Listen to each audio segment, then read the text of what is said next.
nag-practice ako bilang isang social worker for over 10 years na. Started sa Bantay Bata 163 as a community organizer, hotline counselor, saka yung as a court social worker din. Aside from on top of that, may mga ano pa kami ginagawa, medical social service na ginagawa sa community, as a voluntary time doon sa Bantay Bata.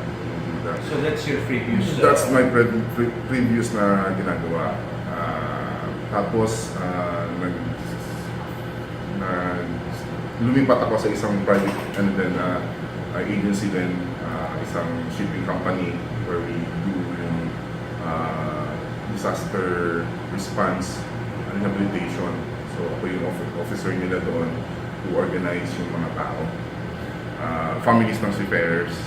So yan. And then lumipat ako dito sa SWD last July 15, 2016. So, wala pa pala kay 1 year lang? Wala pa. I was hired dito sa Protective Services Bureau dahil my background is more on children, families, so sa Protective Services Bureau kami.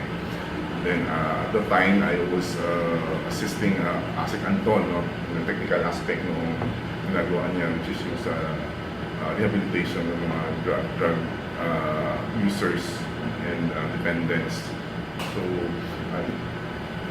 came si Secretary decided to permanently assign me dito last February 1 as his technical assistant. So, ito lang kami dito.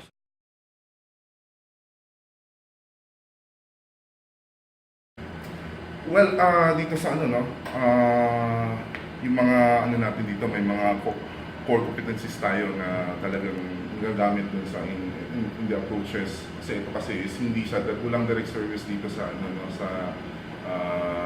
DSWD Central Office, but then these core competencies can be used doon sa paggawa ng mga mga technical na mga papers dito sa taas. Yun kasi ang binababa natin sa regional offices na as a result ginagawa nilang as training materials, then naipapasa din doon sa local government kung saan po yung direct na program implementers.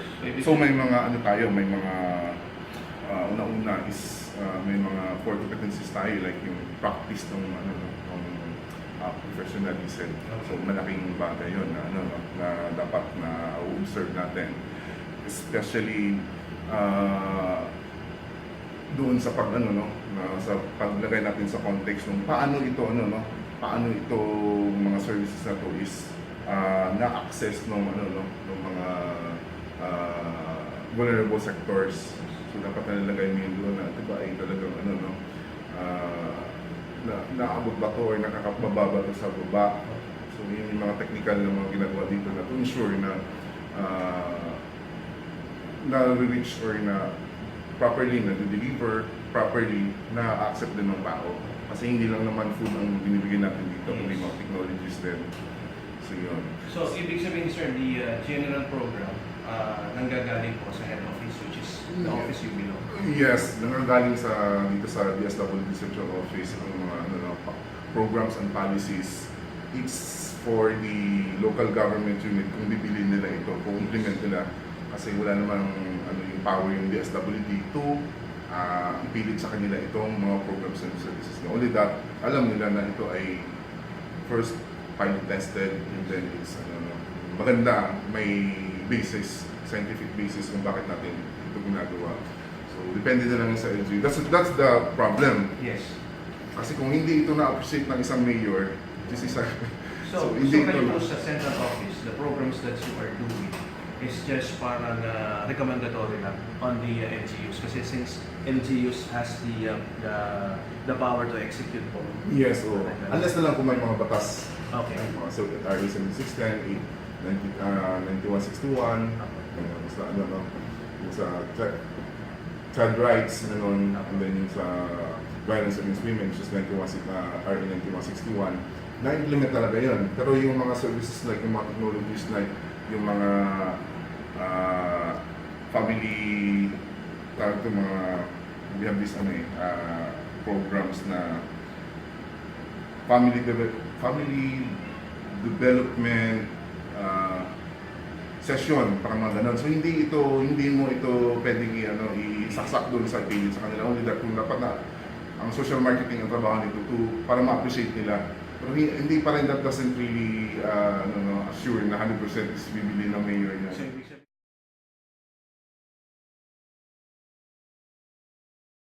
Work in this office, dito sa office niyo for special concerns. This is basically an application of yung social work administration talaga. So you are under which, is it assistant secretary or USEC? Assistant Secretary for Special Concerns. So lahat ng special concerns So who's dito, the drums, assistant secretary? is Assistant Secretary dito. Si Antonio Hernandez, he's from Batangas. So sa social work, sa social work course kasi, I think dalawang subject yung yung social work administration. So dun ito na gamit. Though it's masyadong basic pagdating mo dito, iba pala yung, magagamit mo kahit paano yung mga approaches. Pero hindi mo siya ma-appreciate pag hindi ka dumaan dun sa direct practice. Okay. So, kasi sa direct practice kasi ikaw yung receiver eh. Pero pag dito sa taas, ikaw yung nag-provide, nag-guide. So nakita niyo yung malaking difference? In both sides nung nakita ko yung disadvantage nung kung pag-usapan natin is, ito yung social work administration. Nakita ko yung perspective ng both sides.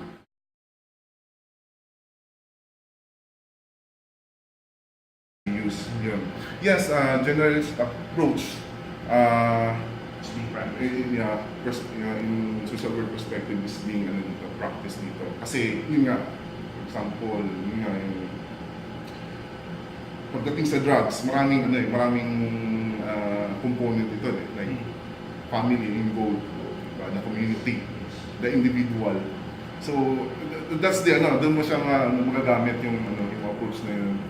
Though I see the need then, in other perspective na magkaroon din ng yung focus na approach.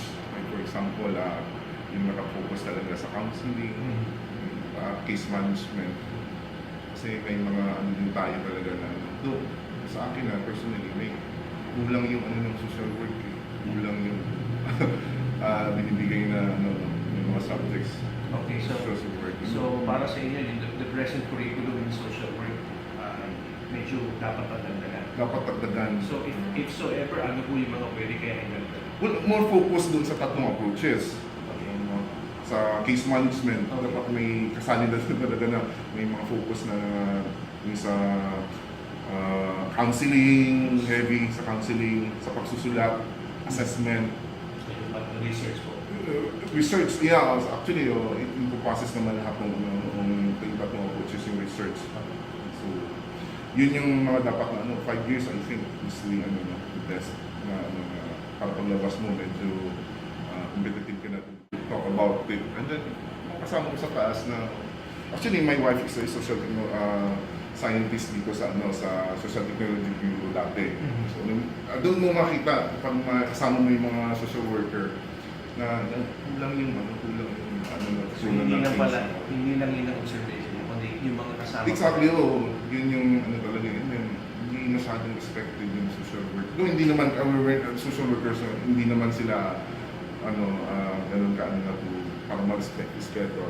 You work lang naman yung, di ba, sa community without any, recognition, kaya naman nila yun. But then, in a professional, perspective, right, ito bang social work profession na appreciate mo ng lawyer?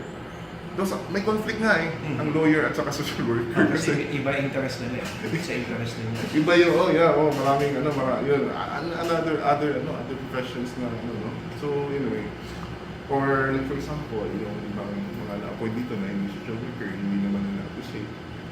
Personally, may boss, hindi masyadong na-appreciate. Though ako yung inassign na technical assistant, pero hindi niya masyadong na-utilize yung sayang Yun yung another gap. Pag hindi social worker yung boss mo, hindi ka niya fully na utilize. Dahil hindi naintindihan, hindi ko naman siya sisisihin, pero sayang yung ito pala pwedeng gawin. Kung meron siyang deep understanding. Understanding kung paano pwedeng gawin. Sayang, hindi ko naman masisisi kasi sa political na appointee sa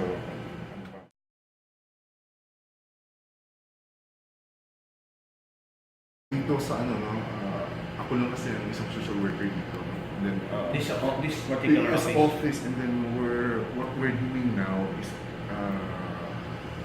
my boss, Asik Fernandez, is in charge of the integration program ng DSWD for the drug users na rehabilitate na. So ibig sabihin, That's a big project. it has something to do with the present campaign of the Exactly, President. ninong siya ni ninong ngayon. Si President Duterte. President Duterte. So, He's from Batangas, but Batangas, yeah. he knows President Duterte. Duterte. yan, no.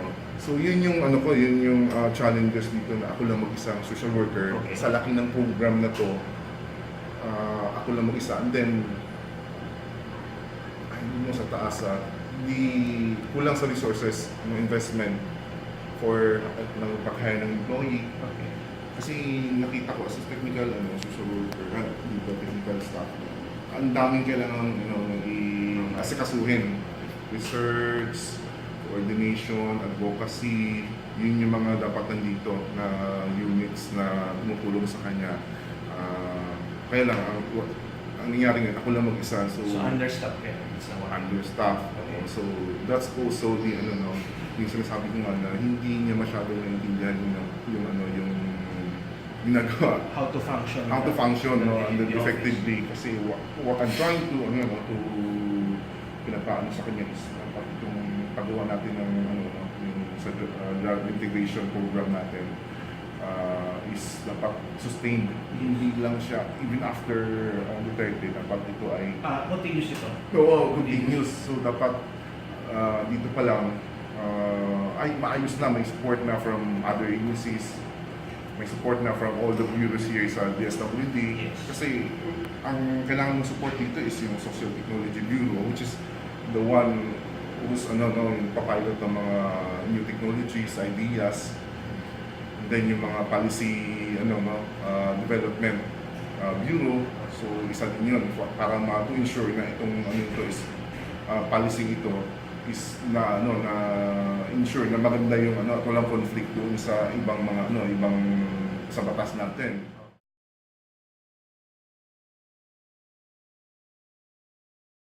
Social worker. Yes, as a social worker, I have direct service practice and experience for more than 10 years. No? Thus, in recommending policies, plans, and programs, I am always grounded doon sa my social work experience. So, I always advocate sa yung policy formulation of the government should be policy formulation of the government, that it should be participatory and consultative. Marami kasing dito, tawag dito is if you're familiar with canned services from top to top down, yung masyadong usually yung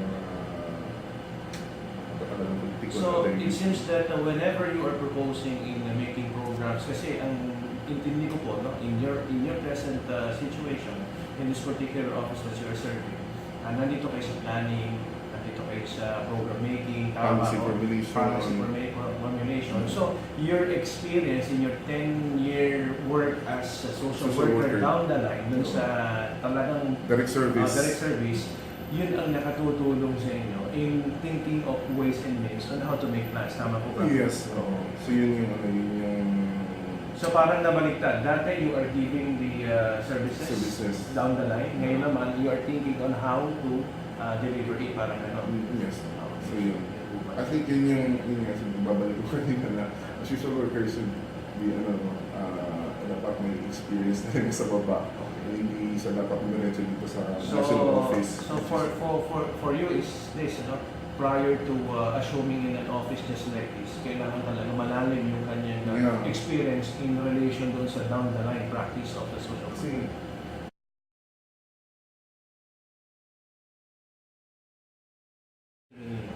Well, I'm trying to influence dito sa taas ng national government, cut off yung layers ng bureaucratic Okay. This is kasi nakita ko yun.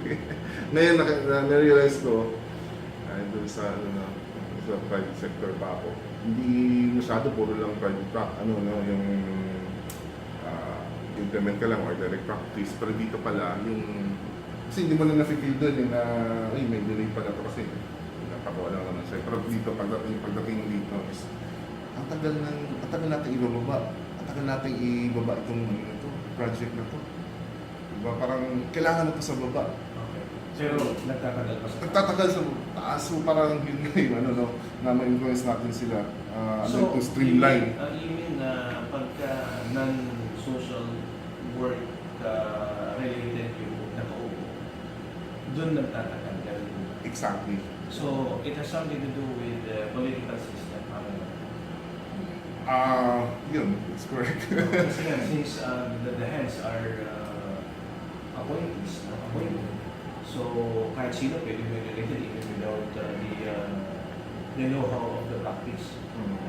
So yun yung So, the innovations that you're trying to do is to influence the one who's sitting in the office. And I think, ito naman si may boss, I think bago pa lang naman ako dito. So, may mga discussions kami, may implement, which is I think is normal. But then, the point is, I am trying to influence him. Yun yung, So, the influence that you are trying to impart us is to make them realize the importance of Exactly, the social work Hindi practices. ko naman expect na kaagad siya, responsive siya sa mga ganun eh. So, from the moment na papasok ko dito, I know this would, na may mga discussions and then arguments.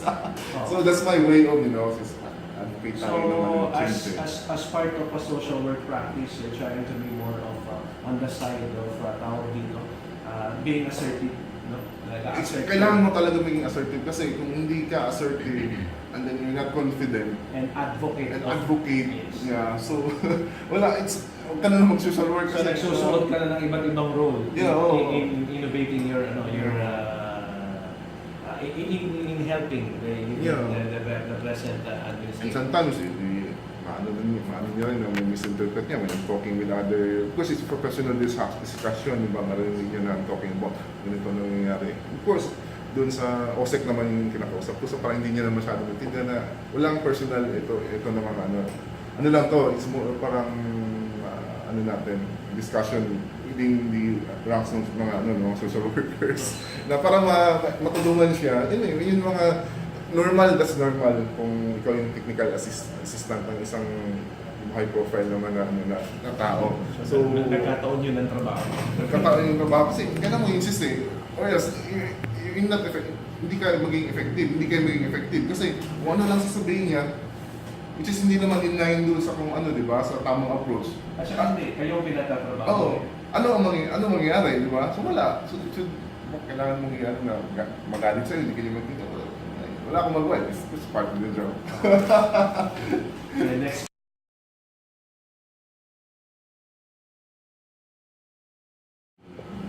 It's more parang respect for human rights and yung recognize mo inherent dignity of every human being.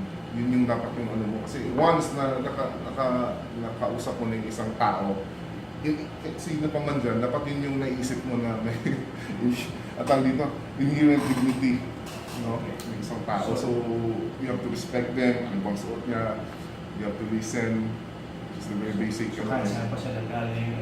Galing yung mga Muslim o kasi ako lumaki ako sa Mogo, Muslim. Bayan ng Muslim. So, I know. But you are what, Christian? Christian na. So yun nga, I think yun yung the most important guide for a social worker. So I have practiced in my professional life. Hindi mo na-realize mo, after graduating kasi ng social worker, hindi pa naman masyadong later na kung nakita mo na talaga na yung difficulty, paano yun. So you respect and dignity in the rights of the others in the yung advocacy. Dapat in dealings with your clients, yun yung isip mo. Yun yung pinakauna. Kasi kung wala yun, how would you, di ba? How are you going to help? Oo, okay. So hindi lang yun, hindi lang, it's an instinct dapat, magiging instinct mo yun. Diba? It's not just in a book or something. Actually, hindi ko yung pinaka-guiding kung hindi pa nga ako nag-research, nito, di ba? Research ko rin, di ba, yung sasabihin mo. Hindi mo nga, it's an instinct of course, di ba? Pero, it's academic.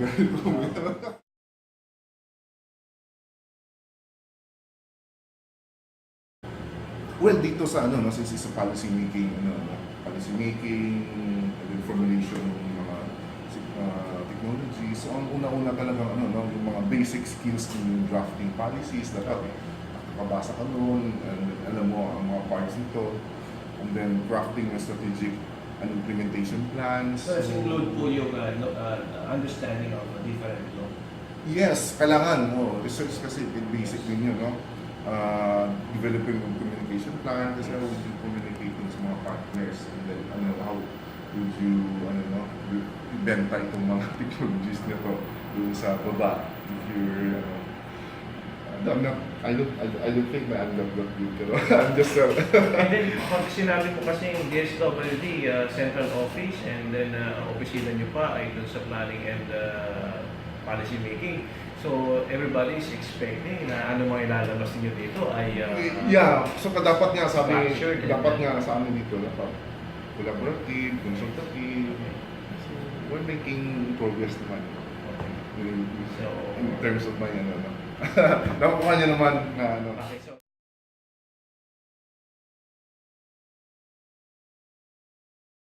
as a social worker, I will stand for human rights talaga, no? I believe that all national government programs and policies should be dictated by the respect for upholding human rights in every individual.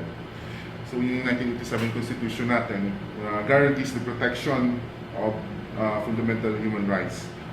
For example, yung sa Kidapawan issue. The rights of the ng farmers is hindi masyadong napakinggan. Masyadong hindi naman dapat naging violente yung nangyari doon.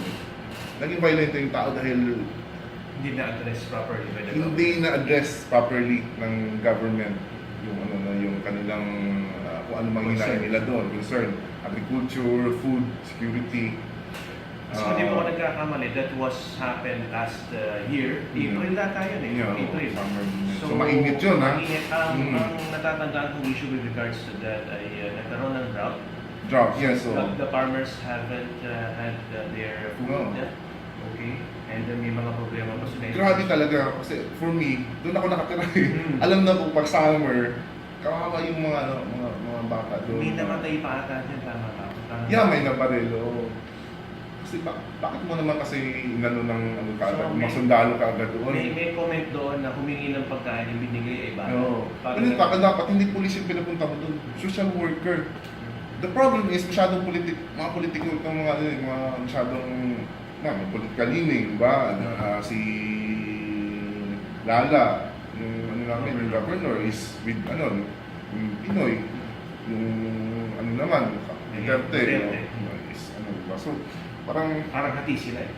Yeah, nagiging nagiging biktima ng yung mga tao, biniktima pa ng politiking nila doon sa Okay, so based on the things that I've heard from you, so sa DSWD Central Office, the making of plans, policies, and executing it, and then ito sa in a particular case just like in Kidapawan issue, parang in terms of political system, doon tayo nagkakaroon ng problema.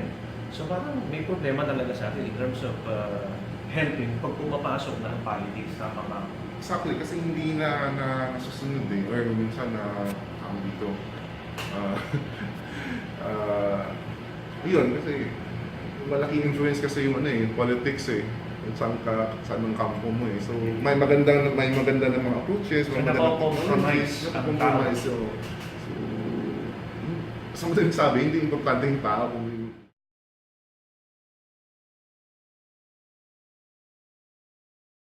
Aspiring social workers. well, as a social worker, once you pag natanggap mo yung diploma mo, nakapasa ka sa board exam, then we have this yung alam na what is yung theories, approaches, may tools ka na. But then hindi lang ito yung ano, no? Hindi lang ito yung dapat mong magiging basihan. Hindi mo pwedeng yung mga natutunan mo dun sa Okay. community. Hindi mo pwedeng hindi natatapos doon. tapos doon hindi mo pwedeng i-discuss ito dun sa mga tao sa community kung ano yung mga natutunan mo. But then yun nga dapat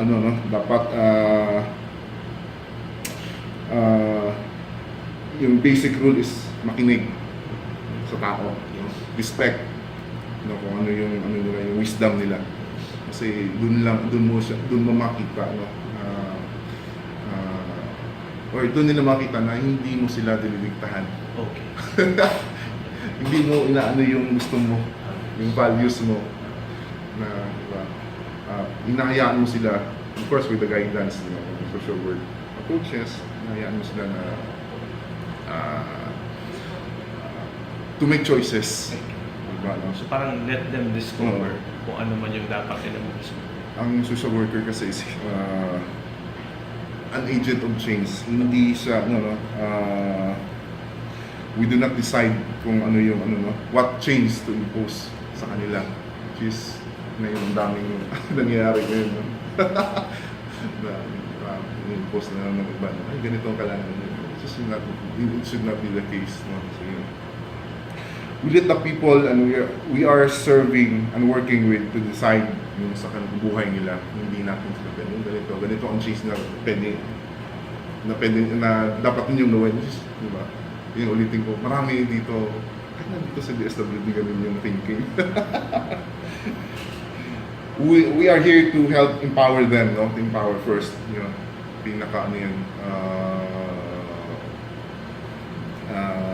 mahalagang bagay yun, no? To make ourselves unnecessary in the end. Na-empower natin sila, nagawa nila yung gusto nila, nagkaroon ng positive change sa buhay nila through doon sa kagustuhan din nila. Hindi na kailangan ng social worker. So they can now stand on their own feet. Stand on their own. So yun yung no? As social workers, we are the duty bearers of the people, no? And the people, sila yung right holder. Sila yung may right sila eh. Pag binigay natin yung right nila, we're doing justice for them. Okay. Yun yung we have the duty to ensure that their rights are protected and fulfilled. Yun yung ng social worker dapat na pinaka-advocacy ninyo in helping. helping.